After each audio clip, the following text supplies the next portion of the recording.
Hey, so this is Riley. I'll let him introduce himself, but he has some very interesting ways of using Superwhisper, and today we're going to walk through and show you how he's using it. Um, Okay. hey, how's it going? So my name is Riley. I'm a psychiatric nurse practitioner and I work in corrections. So for the past 4 or 5 years, I've been using Dragon Dictate to do a lot of my charting.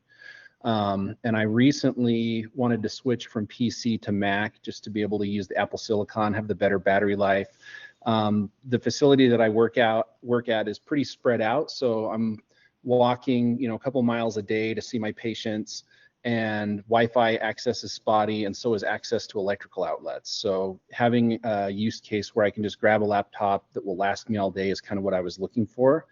And I spent a long time trying to find an alternative to Dragon Professional for Mac. In fact, a lot of the early Google searches I did when I just Googled, replacement for Dragon for Mac just said run Parallels and run the Windows version of Dragon on your Mac.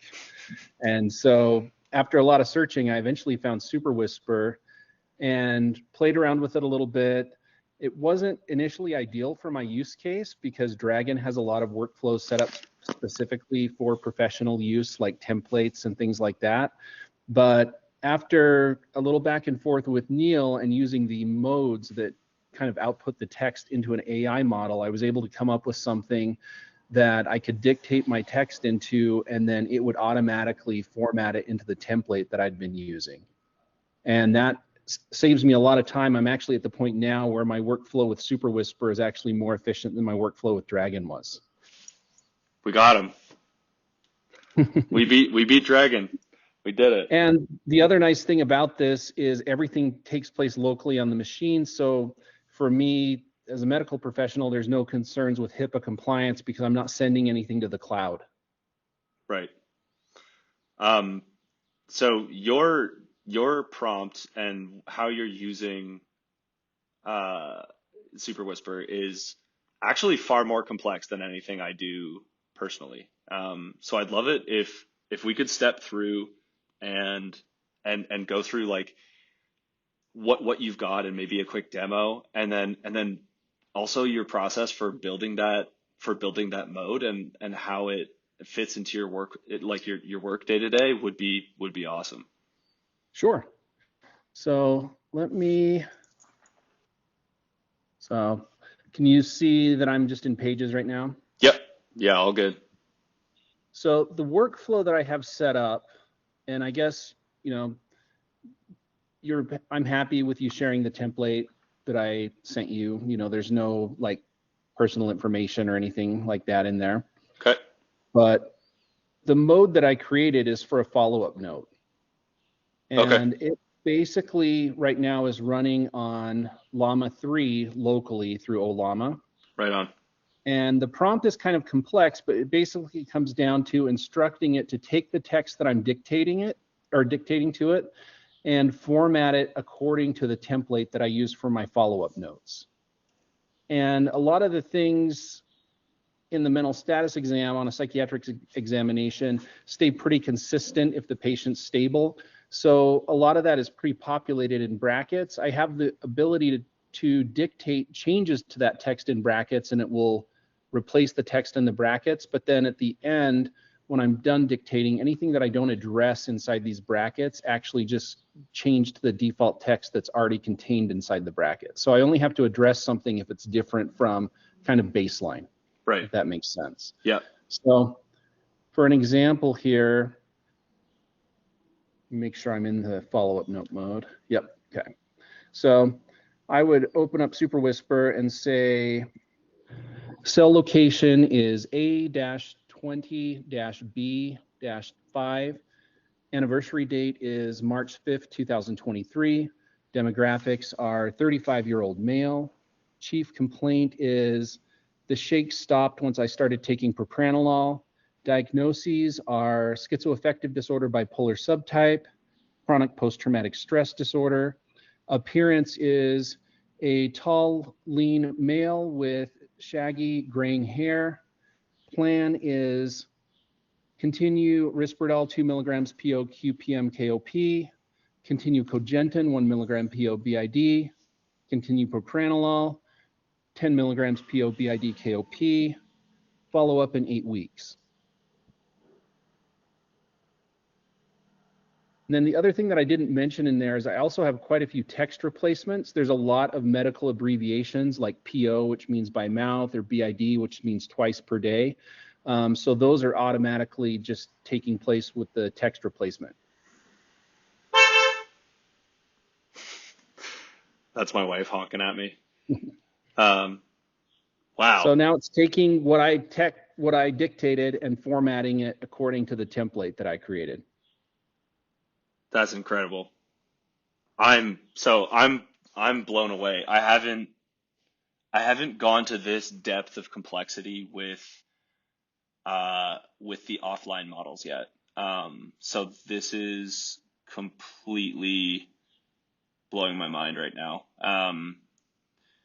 And so you're using, I saw you were using the Llama 3 model The via Llama 3, I Ollama. tried several others and I get the most consistent results with Llama 3. Yeah.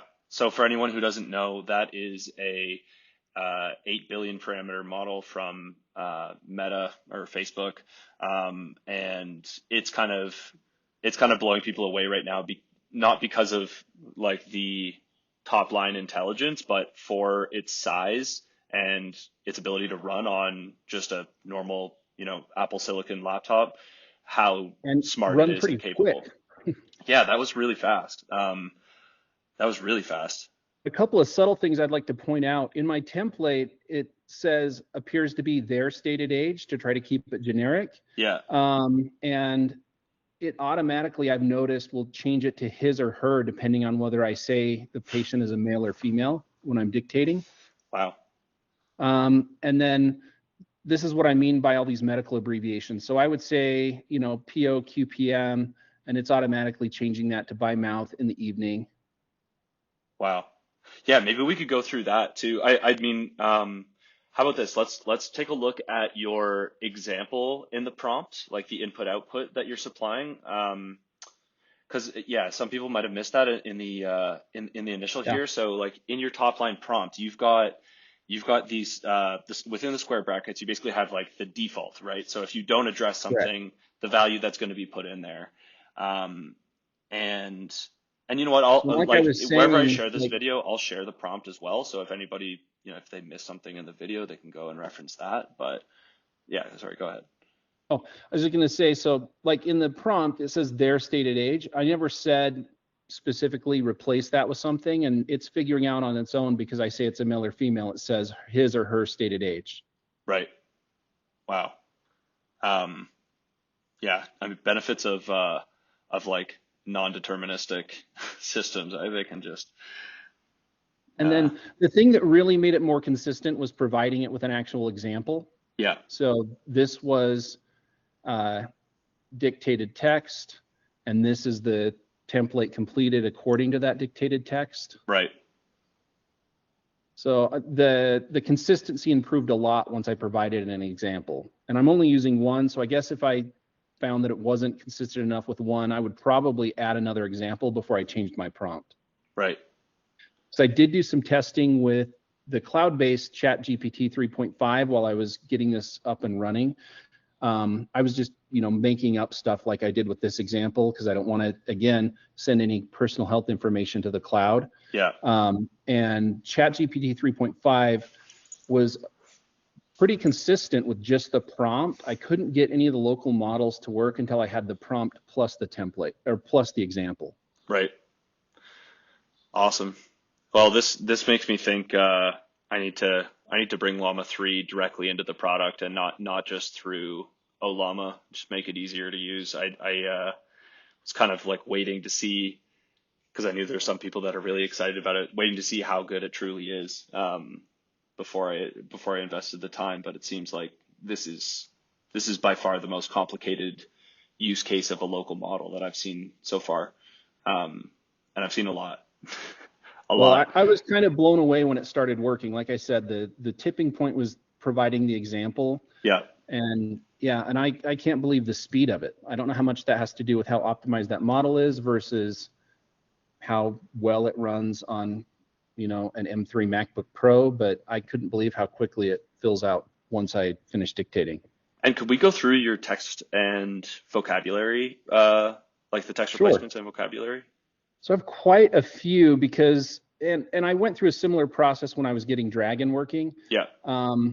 Everybody, like when you're using these models, it's kind of for a universal voice. So it might uh, mishear you or have different issues like that. So as I went through and it would pick, mispronounce things or things like that, I would just go through. And so there's a lot of these Holy. because as I dictated notes, I just took the time to like replace every single thing it got wrong. So now Yeah. at this point, it's very rare, even when I'm dictating like a long note that's, a page or a page and a half of single space text, that I even have to go in and change anything. But I have a lot of abbreviations for text that I use frequently. So if you look here at the bottom, like an Ames exam is an examination you do on patients that are on antipsychotic medications to see if they're suffering from any movement disorders. So I can just say insert Ames, and it's a pretty like paragraph about an Ames exam was performed and what the results were. So if an Ames exam is normal, meaning they're not experiencing any side effects, I can just say that as I'm dictating. Yeah.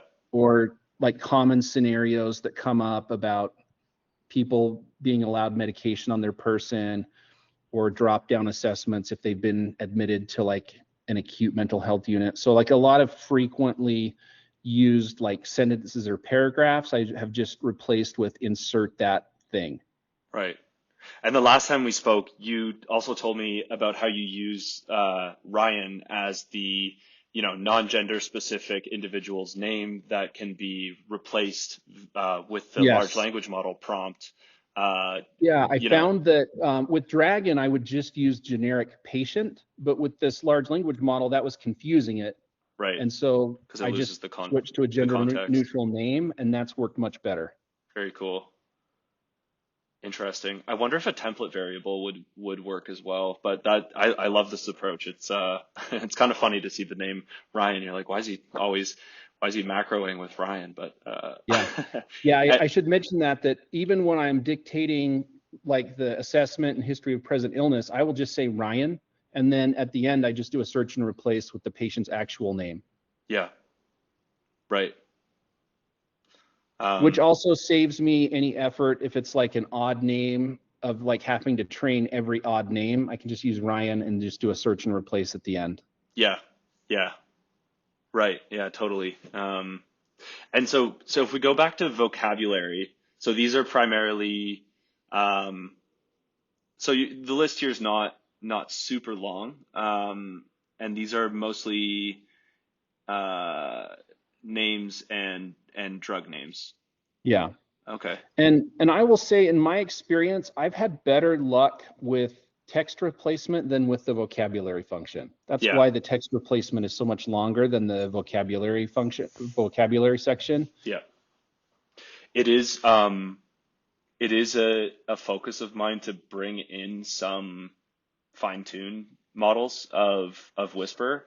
That there are medical or legal variants that have been, they take the ultra model and train it on medical terminology and pronunciation. Although I do find it's pretty good at the basics. I'm It sure. gets a surprising amount of things right. Yeah. Some medication names, like it'll just hallucinate, like triliptol is a mood stabilizer, and it's figured out multiple ways to get that wrong. But Yeah. again, just over time, just training, teaching it, no, not that, this. It's pretty rare now, like I said, that I'm getting any kind of uh, corrections that I'm having to go back and do manually. Yeah. Wow.